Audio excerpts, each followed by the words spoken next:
Good morning. This is Cindy. Welcome to my channel. And it is an absolutely beautiful day here in the Finger Lakes. We are already up almost to 50 degrees and it's going to be quite springy today. Spring is absolutely my favorite season. So I thought I'd bring you up to date a little bit on what's been going on. And I have some little mini journals that I'm going to show you and talk about how to make. And let's get started. So this past weekend, I took a little bit of time to do some stamping on tissue paper. And what I will do is cut these out, probably rip them out, and these will become focal points on various journal cards, tags, pages, whatever. These are the tissue paper that I'm using is very old tissue paper. This is not coffee dyed. This is aged itself all by itself. It's just really old. I think it's close to 30 years old. So I only have a few more pages left, and then I'm going to have to actually go buy tissue paper, or sorry, tracing paper. This is tracing paper, not tissue paper. And I found that the stamps that I was using, a couple of the inks actually bled a little bit. So I don't know I'll probably stick those in a background somewhere. The ones that spread a little bit, and I stopped using them after a while. I finally figured out that I probably should just not use that particular stamp or the stamp pad. So when you clean your stamps, of course, you got a page that you clean on. I always put them here, and then I run mine underwater just to make sure that all the ink is off of them. And this one is pretty much full. These, I think this was my previous one. This is pretty much full now. And what do I do with that now? Well, that's going to get cut up and made as parts of journal tags. These are a couple of pockets that I made a while back that will go into a journal. There's lots of places here, and I used my stamp cleaning page as decoration on all of these. It's just a little tuck, little pocket, and then depending upon how I put this into the journal, that might just stay a tuck and a pocket, or I can just be careful about how I put things in, and then I can make another pocket right behind it. So those I've made with the old stamping paper. I need to start a new stamping paper now and cut that one up. What I have coming up at the end of May, I have my first craft fair. I have not done a craft fair before, at least not with this type of product. So this will be interesting to see how this goes. And I realized I needed something of a lower price point. I have many journals that I'm going to be bringing, but those are a little bit more expensive. And to be honest, at a craft fair, people are not looking to spend a lot of money on stuff. They love to spend money on food.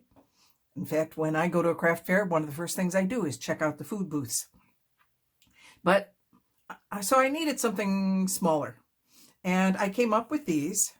And let me just start with the patriotic ones and talk about why they're patriotic. These are both 6 inches tall by 3.5 wide and held together with a little band. That's actually more decorative as a closure. They are sewn in. The signatures are sewn together. And the reason I did patriotic is because the craft fair is at the Celebrate Commemorate Festival in Waterloo, New York. Waterloo, New York is the birthplace of Memorial Day here in the United States. They've had the longest continuously commemorated services in the entire country. They started back right after the Civil War and have continued all the way since. In 1966, Lyndon Johnson, the president of the time, declared them the official birthplace of Memorial Day. And it has evolved over the years into what is called the Celebrate Commemorate, because let's face it, in many parts of the country, Memorial Day is the unofficial start to the summer season. So on Friday and Saturday, the last Friday and Saturday of May, is the celebrate part of the festival. And there are craft booths and parades, and there's a reenactment that goes on. There are horse-drawn carriages that take you on around the town. It's absolutely wonderful and charming. We go every year, and yes, we do check out the food booths. There's live entertainment, all sorts of stuff going on. And because I'm going to be there for those 2 days, I figured I needed something to, share, something to sell, something small to sell. And there's little pockets in here. These are digital downloads that I did on double-sided paper, and I will include the link. That's Milikai Digitals I got these from, and I hope I'm saying that correctly. And these, I will put the link down below as to if you are interested in getting these digitals. They were very well done. She does them on a 12 by 12. I can't print 12 by 12. I don't have the right kind of printer. So I printed these on 8.5 by 11. And obviously they came out quite well. There's lots of these little journal spaces and whatnot that go throughout, little paper clip there. So that's one of them. And just so you know, that I talked about the celebrate part of Celebrate Commemorate. On Sunday, it is a very different vibe. On Sunday is this is just a paper piece that keeps them together for a binding. On the Sunday of that weekend, the churches all have services that commemorate the fallen, those who have fallen in battle or in war. Then there is a procession, and wreaths are laid at the various graves of those who have died in battle. It is actually a very touching day. It is not a day for celebration. It is a day for commemoration. And it really is a very nice set of ceremonies that go on there. So if you get a chance, if you're in the area, come down to Waterloo on the last weekend of May and visit my booth if you're there on Friday and Saturday, and enjoy the services that are there on Sunday. And then Monday's the holiday, and nobody does anything on that day except maybe have a picnic at home. Okay, so you can see I've got lots of, this is actually a fairly busy piece, but I had a good time making the tags. This also has a pull-out that you can, I'm not going to pull it out now because I'll end up not being able to get it back in, but it's just a little writing space in there. I think if I did these again, I probably will do a few more of these, but I probably will not do double-sided on them because it made it for a very, very busy journal. But I have a couple of other journals. This is a hardcover journal, and it's made from a very small box, and it's different. It is not the same as these. So on this side, you have a piece this piece opens up, and then it flips out. And I'm out of frame because it's so long. So you have several panels, and you have room to write on the back, but you have all of this space in here. And then this side opens a little bit differently, but there's the fairy cottage. This is really more of a fairy journal. And again, all of the writing spaces on the back. So that one folds in there. So this one works a little bit differently from the other two. But I had, you got to play around. You have to have options, right? And this is held together with a simple tie, a simple ribbon. It's the same ribbon that decorates the edges of here. So there's that one. And before you ask, no, these are not for sale in my Etsy shop.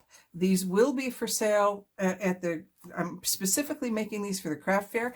Anything I don't sell at the craft fair, I will put up on Etsy. But for right now, these are just storage, or not storage.